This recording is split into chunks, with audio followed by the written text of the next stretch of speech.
Bien, nous allons prier.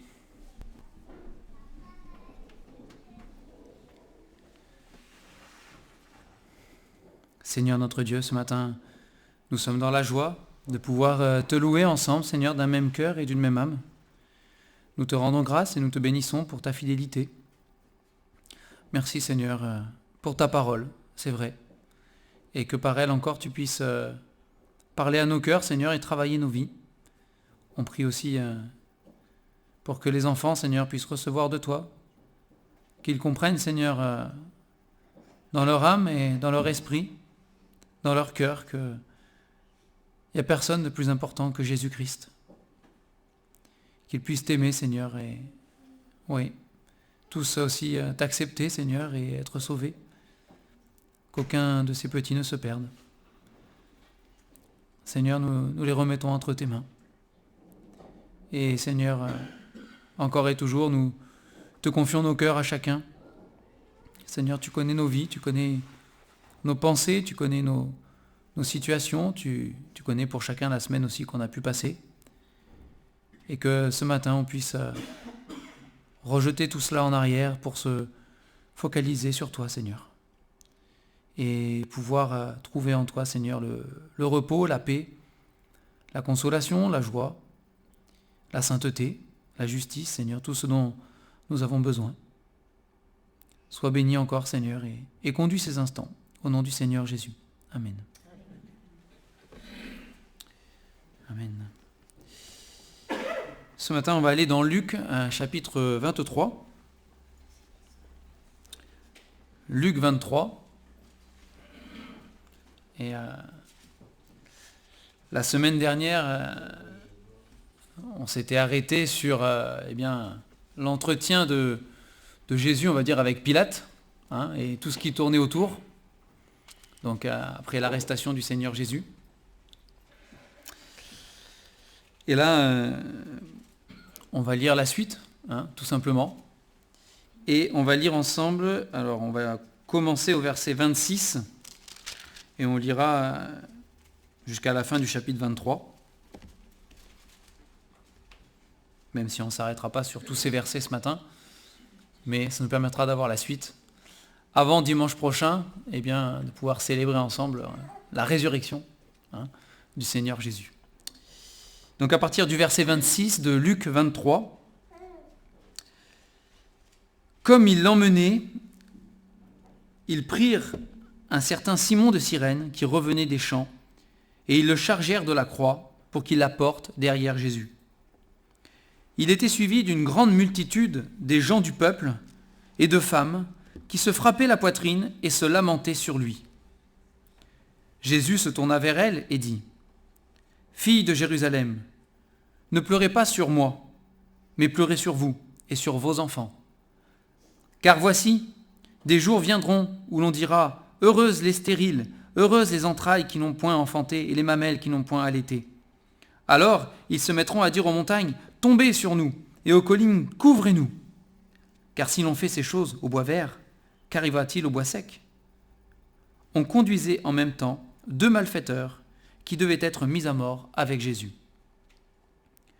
Lorsqu'ils furent arrivés au lieu appelé Crâne, ils le crucifièrent, là, ainsi que les 2 malfaiteurs, l'un à droite, l'autre à gauche. Jésus dit : « Père, pardonne-leur, car ils ne savent pas ce qu'ils font. » Ils se partagèrent ses vêtements en tirant au sort. Le peuple se tenait là et regardait. Les magistrats se moquaient de Jésus, disant : « Il a sauvé les autres, qu'il se sauve lui-même, s'il est le Christ, l'élu de Dieu. » Les soldats aussi se moquaient de lui, s'approchant et lui présentant du vinaigre. Ils disaient : « Si tu es le roi des Juifs, sauve-toi toi-même. » Il y avait au-dessus de lui cette inscription : « Celui-ci est le roi des Juifs. » L'un des malfaiteurs crucifiés l'injuriait, disant : « N'es-tu pas le Christ ? Sauve-toi, toi-même, et sauve-nous. » Mais l'autre le reprenait et disait : « Ne crains-tu pas Dieu, toi qui subis la même condamnation ? Pour nous, c'est justice, car nous recevons ce qu'ont mérité nos crimes. Mais celui-ci n'a rien fait de mal. » Et il dit à Jésus : « Souviens-toi de moi quand tu viendras dans ton règne. Jésus lui répondit, je te le dis en vérité, aujourd'hui tu seras avec moi dans le paradis. Il était déjà environ la 6e heure, et il y eut des ténèbres sur toute la terre, jusqu'à la 9e heure. Le ciel s'obscurcit, et le voile du temple se déchira par le milieu. Jésus s'écria d'une voix forte, « Père, je remets mon esprit entre tes mains. » Et en disant ces paroles, il expira. Le centenier, voyant ce qui était arrivé, glorifia Dieu et dit, « Certainement, cet homme était juste. » Et tous ceux qui assistaient en foule à ce spectacle, après avoir vu ce qui était arrivé, s'en retournèrent, se frappant la poitrine. Tous ceux qui connaissaient Jésus et les femmes qui l'avaient accompagné depuis la Galilée se tenaient dans l'éloignement et regardaient ce qui se passait. Il y avait un conseiller nommé Joseph, homme bon et juste, qui n'avait pas participé à la décision et aux actes des autres. Il était d'Arimathée, ville des Juifs, et il attendait le royaume de Dieu. Cet homme se rendit vers Pilate et demanda le corps de Jésus. Il le descendit de la croix, l'enveloppa d'un linceul et le déposa dans un sépulcre taillé dans le roc où personne n'avait encore été mis. C'était le jour de la préparation et le sabbat allait commencer. Les femmes qui étaient venues de la Galilée avec Jésus accompagnèrent Joseph, virent le sépulcre et la manière dont le corps de Jésus y fut déposé, et, s'en étant retournées, elles préparèrent des aromates et des parfums, puis elles se reposèrent le jour du sabbat, selon la loi. Et nous allons nous arrêter là pour ce matin avec un passage que nous connaissons et qui est plus que central. On parlait avec Manu des prophéties de l'Ancien Testament qui s'accomplissaient en la personne de Jésus. Et nous avons là effectivement tout un tas de prophéties qui s'accomplissent sous les yeux de ceux qui sont spectateurs, on va les nommer comme ça, ici, sans qu'ils aient conscience de ce qui se passait. On l'avait déjà vu. Il y avait l'agitation, c'est ce que nous avions vu déjà la dernière fois, et nous le retrouvons encore ici. Il y a l'agitation des hommes. Il se passe des événements, il se passe des choses, et je ne sais pas vous, mais au verset 48, c'est pour nous qui croyons au Seigneur Jésus et qui savons réellement la valeur de ce qui se passe, c'est choquant de lire ces quelques mots où il est dit « Et tous ceux qui assistaient en foule à ce spectacle ». C'est un spectacle. Pour la foule qui était là, alors peut-être pas à 100%, c'est difficile de toujours dire 100%, n'est-ce pas ? Mais en majorité, pour cette foule qui était là, ils étaient venus assister à un spectacle. C'était un spectacle. Crucifier des hommes sur une croix, c'était un spectacle. Et la foule venait voir. Alors bon, le goût de l'homme pour le sang et la sueur n'est pas d'aujourd'hui, a perduré. Dans les arènes, il y avait je ne sais combien de spectateurs qui venaient regarder des hommes se faire dévorer. C'est pas d'aujourd'hui, la méchanceté dans le cœur de l'homme et ces choses-là. Néanmoins, pour cet événement-là, c'est le roi des rois, nous l'avions vu, et le Seigneur des seigneurs, qui est crucifié pour l'humanité et pour nous. Et cette foule est venue voir un spectacle. Et pourtant, la parole de Dieu nous dit que sur la croix, quand le Seigneur Jésus est mort et a donné sa vie, il a livré en spectacle les dominations, il les a dépouillées, et il les a livrées en spectacle. Les dominations, les autorités, dans les lieux célestes, toutes ces choses qui sur nous avaient une quelconque autorité mauvaise, le Seigneur les a vaincus, il a triomphé. Donc c'est pas un spectacle comme la foule l'attendait, c'est certes, mais ce n'est pas, pour nous, ce n'est pas la même chose. Ce sacrifice a une valeur qui est bien au-delà de toutes ces choses. Et encore une fois, il y avait l'agitation de la foule, l'agitation de ce qui se passait autour, mais le plan de Dieu s'accomplissait. Celui qui avait été prédit depuis le début, le Sauveur prédit déjà à Adam et Ève dès l'origine, était en train de donner sa vie et de mourir pour nous, pour que nous puissions être sauvés, que nos péchés puissent être effacés et pardonnés pour toujours, pour l'éternité. C'est le plus grand événement qui a eu lieu sur cette terre, il est là. C'est la croix qui se dresse avec le Seigneur Jésus qui est crucifié. Et tous ceux qui sont autour n'en ont pas conscience. Et nous avons donc ici plusieurs réactions de ceux qui sont là. Vous avez sur le chemin qui mène le Seigneur Jésus sur la croix, quand on l'a emmené, avec les autres brigands qui étaient là, vous aviez des pleureuses. C'était la coutume. Ils se lamentaient sur lui, verset 27. Il y avait des gens du peuple et des femmes qui se frappaient la poitrine et qui pleuraient, qui se lamentaient. Alors bon, ce sont des choses de coutume. Ça faisait partie de la chose. Mais le Seigneur Jésus les reprend et leur dit « Ne pleurez pas sur moi ». Encore une fois, elles n'avaient pas conscience, elles, de ce qui se passait. Elles étaient dans la tradition, dans la coutume, peut-être aussi certaines dans la tristesse réellement. C'est pas exclu non plus, ça n'exclut pas non plus la chose. Mais encore une fois, elles ne comprenaient pas ce qui se passait. Et le Seigneur Jésus leur dit « Ne pleurez pas sur moi ». Si vous devez pleurer, pleurez sur vous. Pleurez sur vous-même. C'est quelque part pleurer sur vos propres péchés. Et pleurer aussi sur la conséquence de vos péchés.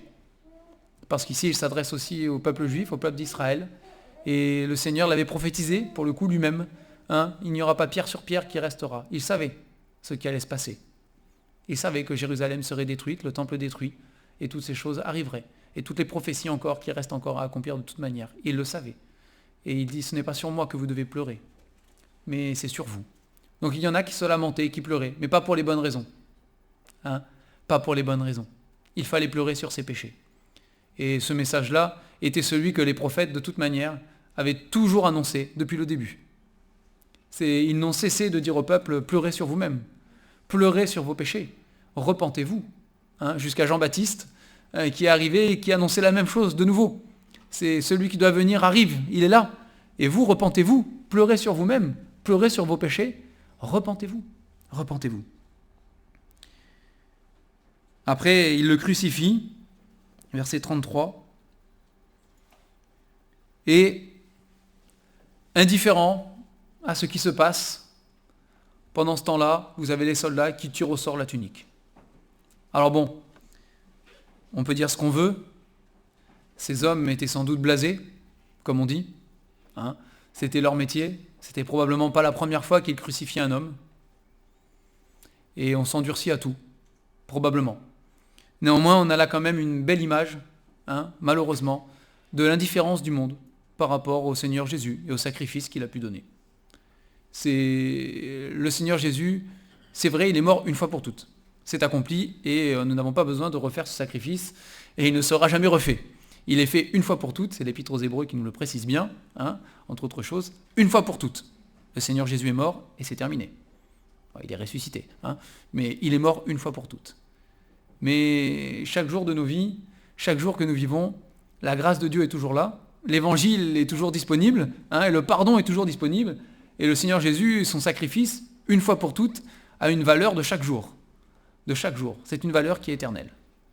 Et pourtant, le monde est indifférent. Il va avec ses occupations, il vit, il court dans tous les sens, il est mouvementé, et il tire au sort les tuniques. Les biens matériels, c'est le plus important. Nous avons ici, en réalité, non pas un homme, mais 3 hommes qui sont mis à mort, puisqu'il y a les 2 autres malfaiteurs. Alors, on ne peut que se focaliser sur un seul des 3, puisque le Seigneur Jésus, c'est différent. C'est différent. Néanmoins, il y a 3 hommes qui sont en train de mourir, mais ce qui importe, c'est de savoir à qui ira la tunique. C'est ce qui est important pour ces hommes-là, et c'est l'esprit du monde dans lequel nous vivons aussi. Ce qui est important, c'est ce que nous possédons. C'est le matériel, c'est ce que nous avons. C'est ce qui fera notre réussite, ce qui nous enrichira matériellement. C'est ce qui compte aux yeux des hommes. Et pendant ce temps-là, nous avons notre Seigneur, qui n'est plus sur la croix, parce qu'il est vivant et triomphant, mais nous avons le Seigneur Jésus qui tend tout de même toujours les bras, et dont le sacrifice est toujours disponible pour pardonner et pour sauver l'humanité, qui finalement a d'autres préoccupations. Et c'est la triste réalité du monde. Et ce qui est triste, c'est quand cette réalité du monde rentre dans l'Église et vient dans nos cœurs et dans nos vies. Nous ne devrions pas être indifférents au sacrifice du Seigneur Jésus, qui chaque jour est là pour nous. Il est là. C'est comme c'est écrit, si nous confessons nos péchés, il est fidèle et juste pour nous les pardonner et pour nous purifier de toute iniquité. C'est pas valable uniquement le jour de notre conversion, c'est valable tous les jours de notre vie, ça. Hein, chaque jour, le Seigneur est là. Et il est présent dans nos vies. Et nous, parce que voilà, nous sommes ce que nous sommes. Bien trop souvent, nous sommes plus affairés aux choses de cette terre et aux choses du monde et aux choses matérielles que de penser à ce sacrifice et au Seigneur Jésus. Ça ne devrait pas être le cas. Et au verset 35, c'est pareil. Le peuple qui se tenait là et regardait. Voilà, spectateurs. Ils sont spectateurs de la chose. Alors, est-ce qu'ils sont réellement indifférents? Bon, ça n'est pas, on ne sait pas. Parmi la foule, il y avait plusieurs réactions. Et d'ailleurs, on en voit certaines. Hein, mais probablement, certains étaient aussi indifférents à ce qui se passait. Bon, ils n'avaient pas conscience, on le sait. Hein, mais c'était une exécution de plus. Ils en avaient déjà vu. C'était pas la première fois, probablement, qu'ils voyaient une exécution. Hein. Ils en avaient déjà vu. Et puis ils en verraient d'autres.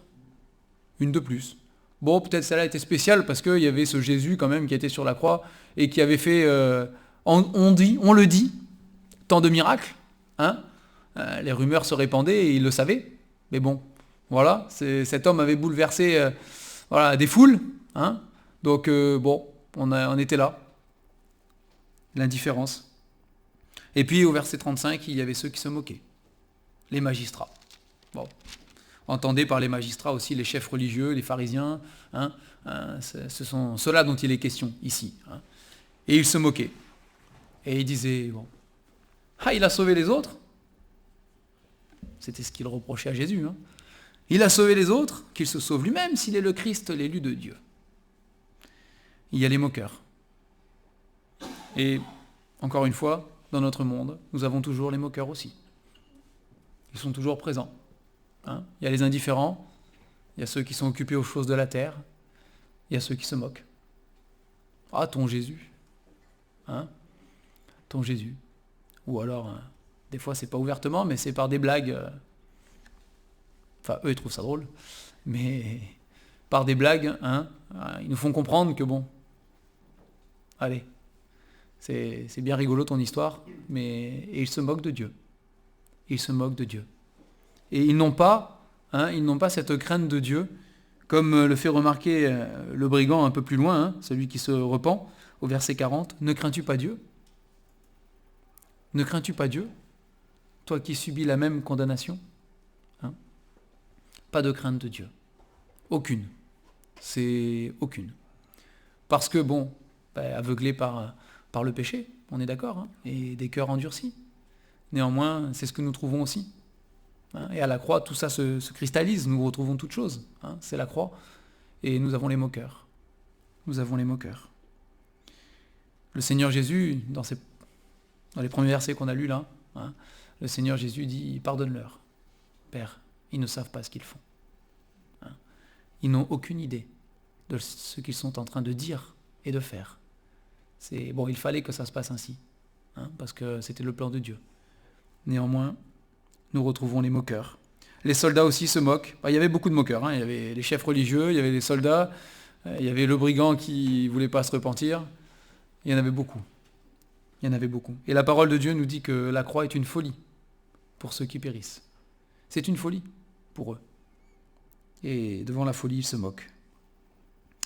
Nous avons tout de même ce brigand qui, alors dans les autres évangiles, il est dit que lui aussi se moquait au début, ou injuriait, mais nous ne savons pas. Si ce n'est pas l'opération de Dieu qui l'éclaire, nous n'avons pas vraiment d'explication, mais il y a un revirement chez cet homme. Et devant le Seigneur Jésus sur la croix, il change. Il change. Et il se met à reprendre son compagnon d'infortune, là, et d'infortune méritée, bien évidemment, il le dit lui-même. Mais il se met à le reprendre. Il lui dit, mais tu ne crains pas Dieu? Nous, c'est justice. Nous, c'est juste. Nous sommes crucifiés parce que nous avons commis des crimes. Ce sont des criminels. Ce n'est pas s'ils étaient crucifiés. Nous avons commis des crimes. Probablement, nous sommes des meurtriers. Probablement, ils avaient tué des hommes. Ce que nous subissons, nous le méritons. C'est justice. Ce qui nous arrive est justice. Mais cet homme-là, celui qui est là, c'est une injustice. Il n'a rien fait de mal. Rien qui justifie qu'on le mette sur une croix. Rien du tout. Rien. Absolument rien. Et, encore une fois, nous ne savons pas comment cet homme arrive à tant de révélations sur une croix, mais le Seigneur sait trouver le chemin des cœurs de chacun, quel que soit notre état, et où qu'on soit, le Seigneur sait aller nous chercher. Il a dit, c'est la parabole de la brebis perdue aussi, mais le Seigneur saura trouver le chemin des cœurs de ceux qui sincèrement le cherchent, malgré ce qu'ils sont. Et là, nous avons un brigand sur une croix, meurtrier, qui va dire à Jésus, « Souviens-toi de moi quand tu viendras dans ton règne. » Alors, nous n'avons pas la réaction des autres qui ont entendu cette parole, mais probablement ils se sont dit, il est fou. Celui-là est fou. Il a le pseudo-roi des Juifs en train de mourir sur la croix à côté de lui, et il va mourir. Il n'y a pas de discussion. Il va mourir, il est sur une croix. Il est là pour ça. Les soldats ne le laisseront pas partir, ils ne vont pas le détacher et le sortir de là. Il va mourir. Et il lui dit, souviens-toi de moi quand tu viendras dans ton règne. Il est fou. Il est fou. Mais c'est par la foi. Il a eu la foi. Il savait. Il avait compris. Ne me demandez pas comment, ça ne nous appartient pas, mais il avait compris. Le Seigneur lui a parlé et il avait compris. Cet homme est le Messie. Cet homme est le Christ. Réellement. Il est réellement l'élu de Dieu, le choisi de Dieu pour nous sauver et pour donner sa vie. Et il va revenir un jour. Je ne sais pas comment, probablement il ne savait pas non plus, mais il savait, il va revenir. Il va régner. Il est le roi des rois. Et son règne, moi je veux en faire partie. Et il le demande au Seigneur Jésus, souviens-toi de moi, quand tu viendras dans ton règne. Et le Seigneur lui dit, aujourd'hui tu seras avec moi dans le paradis. Ailleurs il disait, ta foi t'a sauvé. Une autre manière de le dire, certainement. Mais c'était ce que cet homme avait besoin d'entendre à ce moment-là. Alors le Seigneur se met à son niveau et il lui dit, ne t'inquiète pas. Tu as cru, aujourd'hui, tu seras avec moi dans le paradis. Et puis il y a tous les événements, alors on ne va pas tout voir là, c'est pas l'objet, mais voilà, il y a tous les événements qui sont liés à la crucifixion du Seigneur Jésus, avec les ténèbres, avec le voile qui se déchire, avec toutes ces choses. Mais nous avons ici, dans ce passage, le témoignage central de toute l'Écriture. Nous avons la mort de Jésus-Christ, suivie de la résurrection pour la semaine prochaine. Mais nous avons ici la mort du Seigneur Jésus. Et nous ne devons pas être indifférents à cela, ni par attrait pour le monde, ni parce que nous connaissons cette histoire par cœur. Parce que depuis des années nous l'entendons, depuis des années nous la lisons, depuis des années peut-être nous la partageons aussi, cette histoire du Seigneur Jésus. Mais ce n'est pas pour autant que nous devons être blasés, comme ces soldats qui, à force de crucifier des hommes, s'endurcissaient, et finalement ils le faisaient machinalement, et voilà. C'est de la même manière probablement que les Israélites qui apportaient, on le voit dans le Lévitique en ce moment, le nombre de sacrifices qu'il y avait, probablement à force de voir des sacrifices, on s'endurcit. Égorger l'animal, répandre le sang sur l'autel, à plusieurs d'entre nous, ça ferait bizarre, à d'autres peut-être pas, parce qu'ils ont peut-être eu l'habitude d'en faire, mais pour certains d'entre nous, ça nous ferait peut-être un peu tout drôle quand même, mais bon, pour eux, ils s'étaient habitués.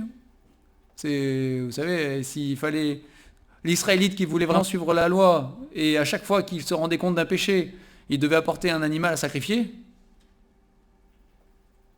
au bout du 4 millième animal, on n'a pas la même sensibilité qu'au bout du premier. On s'endurcit sur les choses. Et que notre cœur à nous ne s'endurcisse pas vis-à-vis du sacrifice que le Seigneur a fait pour nous. C'est vrai, c'est la même histoire que chaque dimanche, nous proclamons.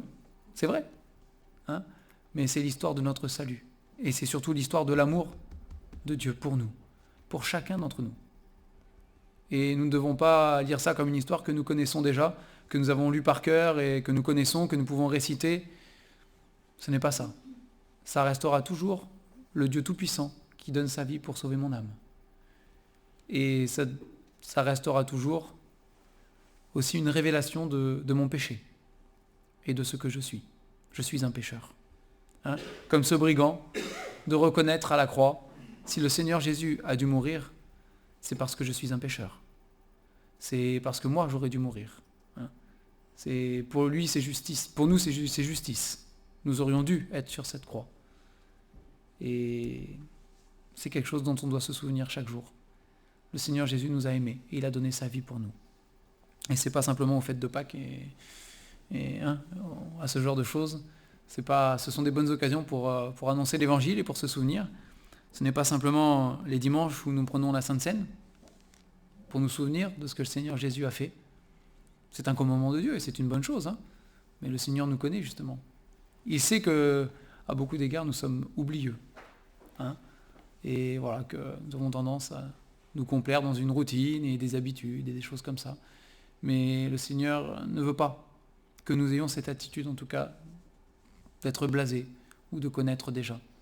Notre cœur, à l'annonce de l'Évangile, notre cœur doit sans cesse être touché. Mon âme a soif de toi, disait le psalmiste justement. Mon âme est attachée à toi.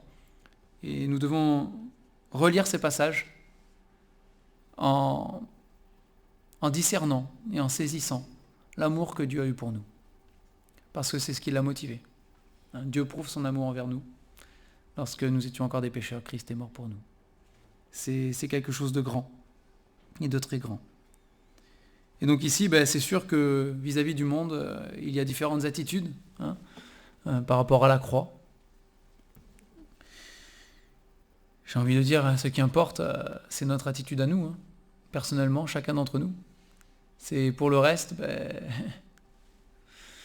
encore une fois, les hommes s'agitent, les foules s'agitent, mais le plan de Dieu s'accomplit. Et ça reste aussi une grande leçon de la croix. On l'a vu la dernière fois et je le répète encore aujourd'hui parce que ça transparaît partout. Les hommes s'agitent de tous côtés. Les uns se moquent, les autres pleurent, les autres sont indifférents, jouent au sort la tunique, et toutes ces choses. Et toutes ces choses. Et au-delà et au-dessus des hommes, nous avons Dieu. Et notre Dieu, on le chante parfois, notre Dieu règne encore. Et au-dessus de tout, et au-dessus des agitations, nous avons Dieu. Et Dieu restera toujours Dieu. Quelle que soit l'agitation et les réactions des hommes, Dieu restera Dieu. C'est du début à la fin, la parole de Dieu nous le proclame. Dieu est le Dieu Tout-Puissant. Et nul ne peut s'opposer à ses plans. Et il avait prévu de sauver l'humanité. Et rien, ni même Satan qui, dans toute cette histoire, est derrière, bien évidemment. On le verra mardi prochain, puisque en étudiant les 12 apôtres, on arrive à Judas. Mais bien évidemment, Satan était derrière toutes ces choses aussi. Et même Satan, dans toute son agitation, il ne peut rien. Il ne peut rien. Face au plan de Dieu qui se déroule, il ne peut rien. Il n'aura pas le dernier mot. Jamais. Lui, il s'agite dans tous les sens et il cherche à l'avoir, mais ce n'est pas ce que nous révèle la parole de Dieu. La parole de Dieu nous révèle que celui qui aura toujours le dernier mot, c'est Dieu. Nous avons l'histoire de Job qui nous le prouve, nous avons l'Apocalypse qui nous le révèle aussi, ainsi que d'autres prophéties sur la fin des temps. Mais c'est notre Dieu, toujours, qui aura le dernier mot. Et à la croix, quand le Seigneur Jésus, nous avons lu cette parole, verset 46, c'est précisé d'une voix forte. Je ne sais pas si vous avez déjà fait attention à ça.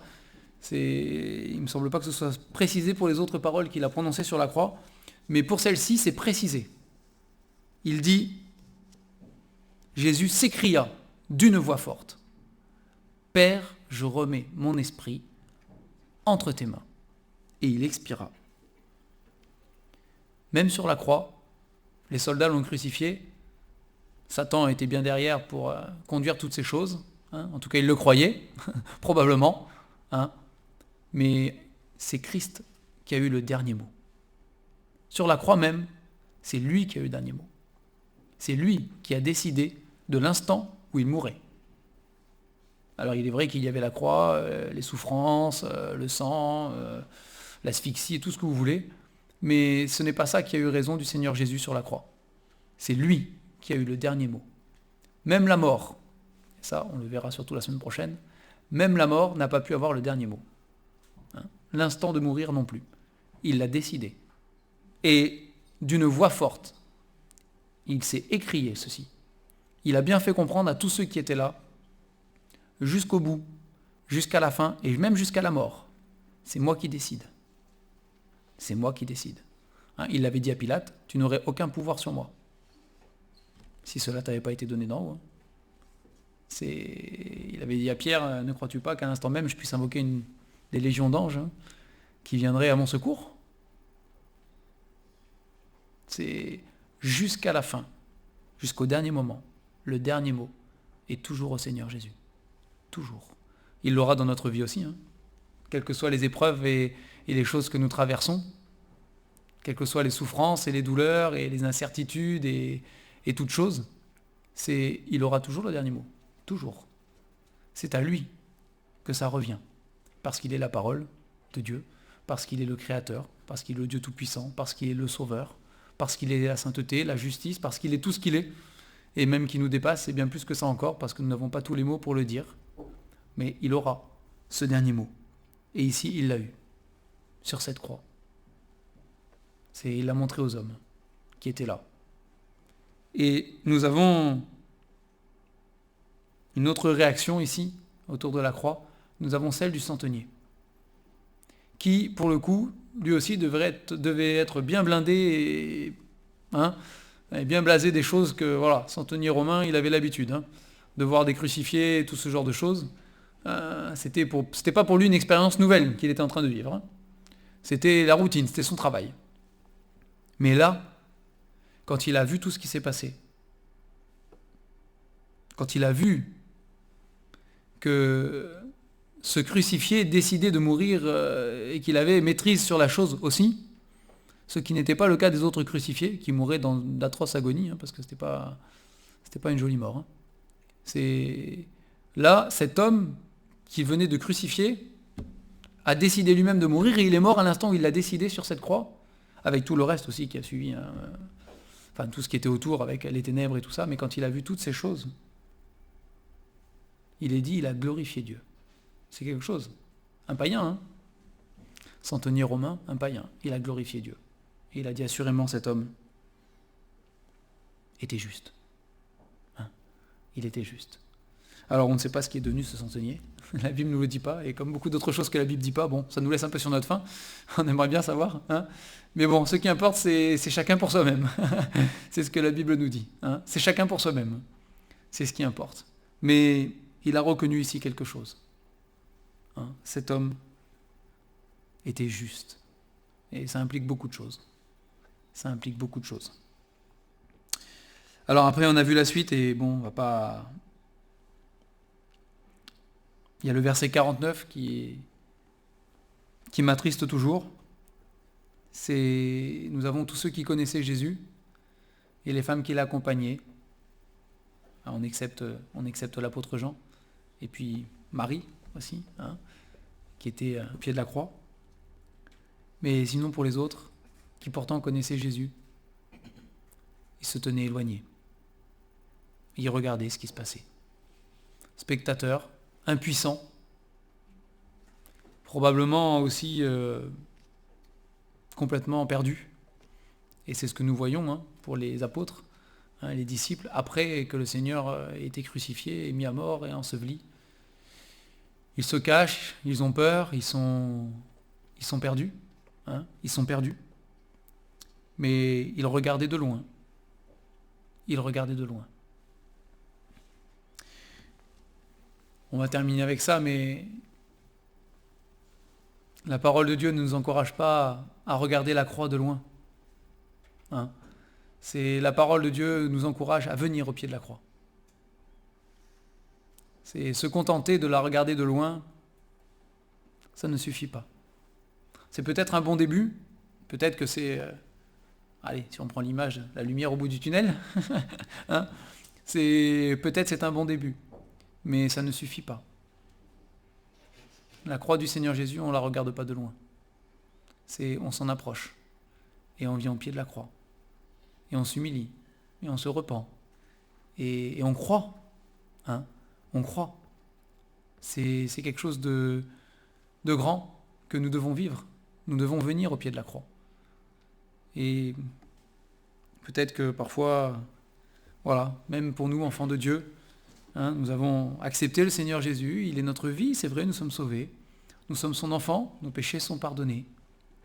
Et puis après, pour vivre notre vie chrétienne, notre vie d'enfant de Dieu, on la regarde, voilà, on la vit en regardant la croix de loin. Ça ne marche pas. Si nous ne sommes pas au pied de la croix, ça ne marche pas. C'est vivre la croix de loin. Ce n'est pas le message de l'Évangile. Ce n'est pas le message de Dieu. Encore une fois, on en parlait avec Manu cette semaine, mais la foi dans le Seigneur Jésus, la foi dans la croix, c'est une foi qui nous engage. Ce n'est pas une foi intellectuelle, ce n'est pas une foi d'un instant, hein, et puis après c'est autre chose. C'est une foi qui engage toute notre vie. Elle engage toute notre vie, pas simplement, voilà, elle engage notre vie dans les choix de vie qu'on fait, c'est une certitude, hein, mais elle engage notre âme, elle engage notre corps, elle engage tout notre être, tout notre esprit, elle engage tout ce que nous sommes. C'est la croix du Seigneur Jésus, c'est notre vie. Et c'est ainsi que Paul peut dire, j'ai été crucifié avec Christ, et si je vis, ce n'est plus moi qui vis, c'est Christ qui vit en moi. Parce que c'est une foi qui engage ma vie entière, et tout mon être, tout ce que je suis. Sans distinction de quoi que ce soit, hein, sans réserve de quoi que ce soit. Et c'est ainsi que nous trouvons des paroles du Seigneur Jésus qui nous paraissent dures, ou parfois extrêmes ou excessives. Hein, quand le Seigneur dit « celui qui ne hait pas son père, sa mère, sa femme, ses enfants, hein, pas propre au royaume de Dieu, il n'est pas digne. » Celui qui... Hein, c'est absolu, parce que ça engage tout ce que nous sommes. Et engager tout notre être, c'est vivre au pied de la croix. C'est pas regarder la croix de loin. Et encore ce matin, par la parole, le Seigneur veut nous encourager à vivre au pied de la croix. Et pas se contenter, parce que nous connaissons, hein, parce que nous sommes sauvés peut-être, voilà, de la regarder de loin et de faire notre vie. Non, restons au pied de la croix. Restons près du Seigneur Jésus. Alors, nous ne sommes pas en contemplation devant un sauveur crucifié. Hein, le message serait manquant et pas complet. Et nous sommes en contemplation devant un sauveur ressuscité. Hein, il n'est pas uniquement crucifié, il est ressuscité. Et c'est dans la vie de Jésus-Christ que nous vivons. Hein, au pied de la croix, certes, mais dans la vie, pas dans la mort. Hein. Ça, c'est quelque chose aussi d'important. Mais bon, ça ferait l'objet d'un message entier. Mais c'est dans la vie du Seigneur Jésus. Et cette vie, nous la trouvons à la croix. C'est comme cela. C'est par sa mort, nous vivons. C'est ce que dit la parole. Par sa mort, je vis.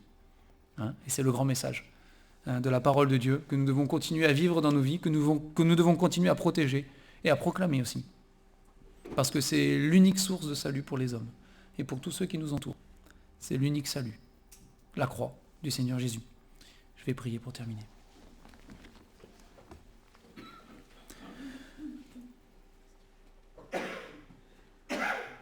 Seigneur notre Dieu, ce matin encore, nous voulons nous souvenir que tu es mort sur cette croix parce que tu nous as aimés. Seigneur, nous te demandons pardon. Pardon, Seigneur, pour trop de fois dans nos vies où nous regardons la croix de loin, nous gravitons autour sans nous approcher. Par amour pour le monde, parfois par amour pour le péché, peut-être parfois par indifférence. Pardonne-nous, Seigneur. Aide-nous à vivre au pied de la croix. Aide-nous à vivre de toi, Seigneur,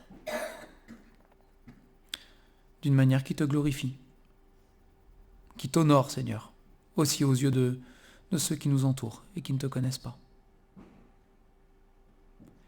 Nous te bénissons pour la grâce et le pardon. Nous te bénissons parce que de toi-même, Seigneur Jésus, tu as donné ta vie. Tu l'as dit, personne ne la prend. c'est moi qui la donne. J'ai le pouvoir de la prendre, de la donner, j'ai le pouvoir de la reprendre. Merci Seigneur de nous avoir aimés jusque-là. Et ce matin encore, nous voulons proclamer que nous croyons que dans toute situation de nos vies et de l'humanité, toi, le Dieu Tout-Puissant, tu auras toujours le dernier mot. Toujours. Seigneur, nous voulons le croire de tout notre cœur. Et nous voulons vivre avec toi comme vainqueur, Seigneur. Merci, parce que la vie avec toi, elle est belle, Seigneur. Oui, elle est belle. Elle est belle, elle est magnifique, elle est extraordinaire. Et c'est la meilleure vie qui soit. Contrairement à tout ce que ce monde et Satan voudraient nous faire croire, nous savons qu'au pied de la croix, avec toi, c'est là la plus belle vie. Seigneur, garde-nous, nous avons besoin de toi. Nous avons besoin de toi. Et Seigneur, nous te prions aussi que nos cœurs ne s'endurcissent pas, par habitude ou quoi que ce soit, mais qu'à chaque fois, Seigneur, notre cœur soit touché par ton amour, par ton sacrifice, par la grâce, par le pardon. Nous te bénissons encore ce matin et nous proclamons, oui, que hors de toi, il n'y a pas de Dieu qui sauve. Tu es le seul Dieu sauveur, le seul. Et nous te louons pour cela, au nom du Seigneur Jésus. Amen.